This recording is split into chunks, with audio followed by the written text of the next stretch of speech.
Hey, I'm doing a couple music production masterclasses next month. I'm going to show you some tricks, take your questions, and give feedback on some people's tracks. So if you want to join the live stream, just pre-order my new book, Make Your Own Rules. If you order it as a hardcover, audiobook, or ebook before February 6th, you can put your info into my website and I'll send you all the details and you'll have access to these masterclasses. So I haven't talked about my hearing issues on this channel in a couple years. This is coming because I've reached a point, or past a point, where I really feel like I could use your input on how to move forward in some ways. So I'll get to that in a bit, but just a quick recap if you're not familiar with my history. Basically about 20 years ago, I lost a bunch of my hearing overnight, and no one has been able to tell me why. I've been to all kinds of specialists. There doesn't seem to be anything wrong with me. I just can't hear a whole bunch of stuff. A bunch of stuff is quieter, a bunch of frequencies are missing. And just because this question always comes up, it was not from listening to loud music, it was not from getting injured or anything. It was literally, I went to bed one night and the next morning I woke up and my hearing was different. A bunch of high end is missing, a bunch of low end is missing, and then this ear is just way, way quieter. Both ears are quieter really, but this one's like really far gone. And then there were some weirder developments a few years into it, like sometimes my hearing would come back, but it wouldn't be perfect. It would be either exaggerated or it wouldn't come all the way back, but it would still be an improvement over what it normally was, just for like sometimes a couple hours, sometimes a few days. Very strange, because it's like I still have the potential to hear these different frequencies or to hear certain things louder, but then it just goes away. And then another thing that I discovered even more recently is that I suffer from a bit of diplocusis, which is a condition where certain frequencies are not the same between both ears, or they're not what they're supposed to be, like they're slightly off pitch. For me, thankfully, this only happens in the super, super high ranges of what I can still hear, so not like the fundamentals of notes, but just like some shimmery overtones. So I've just been dealing with this. I've found my workarounds for mixing. I've hired some people to help me. It's rare that I feel bothered by it anymore. It's just kind of how I operate at this point. It's come with some weird silver linings though, and I've never talked about this on the channel before, but I think it's worth discussing. It's also something I talk about in my book, and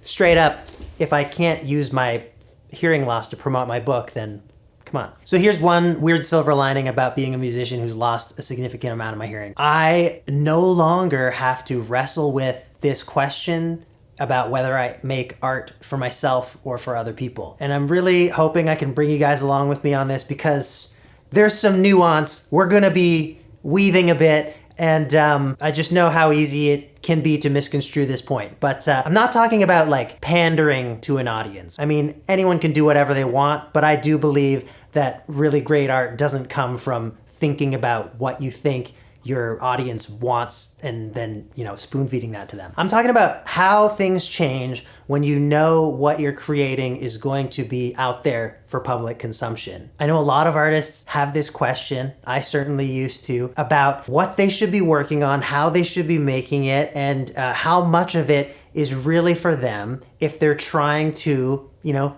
get streams, grow an audience, have a sustainable career. And I think it's really great to make art just for yourself, whether or not you share it. But I do think if you're going to share it, it's easy to tell yourself that you are still only doing it for yourself, which may or may not be true. But what I'm putting forward here is that often it does change things. And I don't necessarily think that's a bad thing, but here's where my hearing comes into play.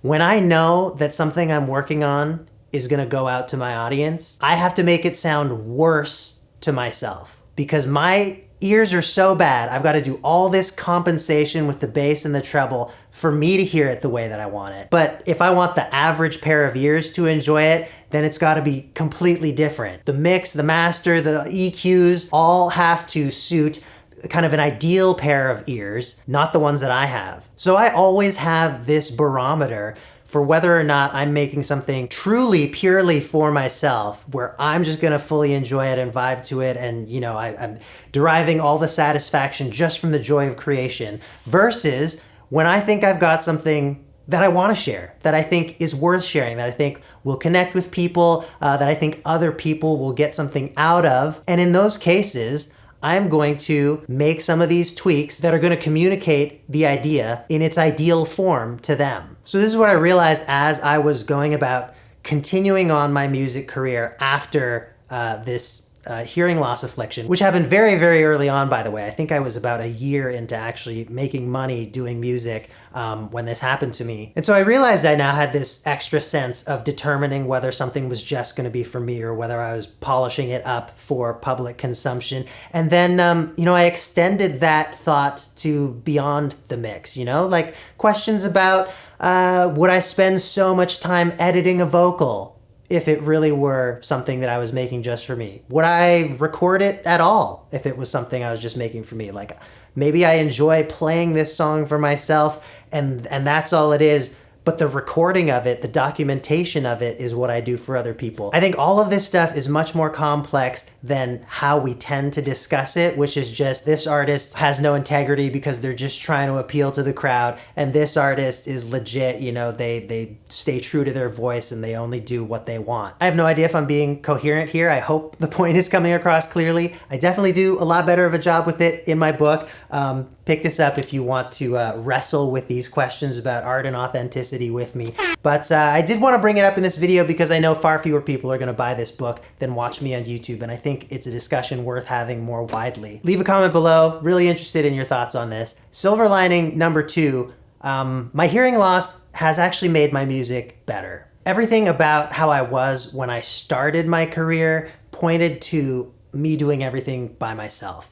I was not only like DIY to the extreme, but I also didn't have any industry connections. I was egotistical. I was controlling. I really idolized those artists who did it all themselves or seemed to do it all themselves, the ones who played all their own instruments and wrote all their own songs. And I've just expanded my perspective on what music can be. I think approaching it as this single-minded auteur visionary is still great, but I also have made so much more room now for loving music that is written in teams or, remotely, or by really different combinations of people, or by people where like their roles are very distinct. Like this person does the drop and this person does the lyrics and this person does the top line. And, you can make music in all different kinds of ways, and that's wonderful. And my hearing loss has forced me to explore a lot more of these ways and to lean on other people, to collaborate with other people. And in every case, that has made my music better. When I've gotten an outside perspective, an extra pair of ears, an extra set of hands, more people working on the stuff, giving input, coming up with ideas, playing better than I can. It just makes the music better. And let's face it, most of the artists we regard as solo artists, you can look at the credits on their albums. These works are the products of a lot of different people, as much as it can be great when it truly is just one person. And knowing the kind of person I was, I just don't think I would have gotten to that place nearly as soon if my ears were perfect. I think I would have plowed ahead on my own. I wouldn't have asked for help from other people nearly as much or as readily. And ultimately, my work would have been worse because of that. It's a weird perspective, but it's really hard for me to say now, would I want to go back and do everything again with normal ears?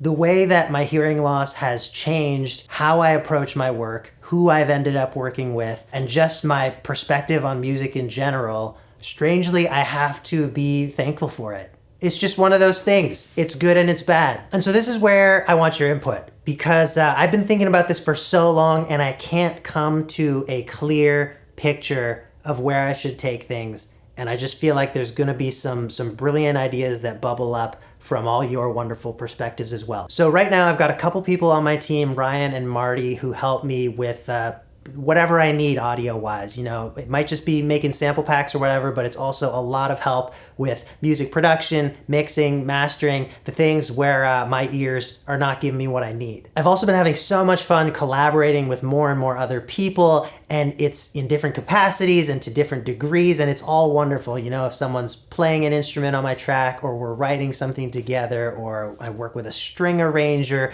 or someone remixes my stuff, and I have so much music in the works, but the bottleneck is always me. Like, as much as I'm working with other people now, there's still just not enough time and energy we're able to put into stuff to get it out. Especially now that I'm a dad too. I know my rate of release for music has dropped way down. And just in general, I take on way too much. You know, I'm trying to keep regular on YouTube and social media. Dropped a plugin, made an app. I wrote a book. Did you pre-order this yet? All this to say, I'm ready to go to the next level of involving other people in my music making.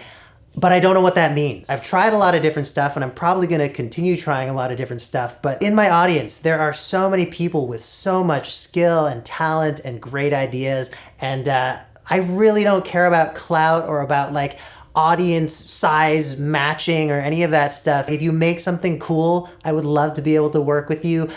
I don't have time to work with every single person, but I just feel like there's gotta be a way where stuff can be more open and flowing and community based. I post a bunch of project files or stems. Maybe this is like a weekly or monthly challenge type thing. Stuff doesn't have to come out under my name. There could be a group name for this like gigantic ever shifting pool of people that would be making stuff in different combinations. What's the money situation? Do I hire people? Should we just divvy up stream revenue? That seems awful because streaming doesn't pay anything. I'm getting a bit ahead of myself. Hopefully some of that got through, and I would love to know what you think of this, and I would love to be able to work with a good number of you because that just seems like the way forward to me, is making all of this more open and more collaborative. And maybe I'm being too optimistic or naive or something, but I feel like somewhere in this, there's a beautiful idea involving a lot of people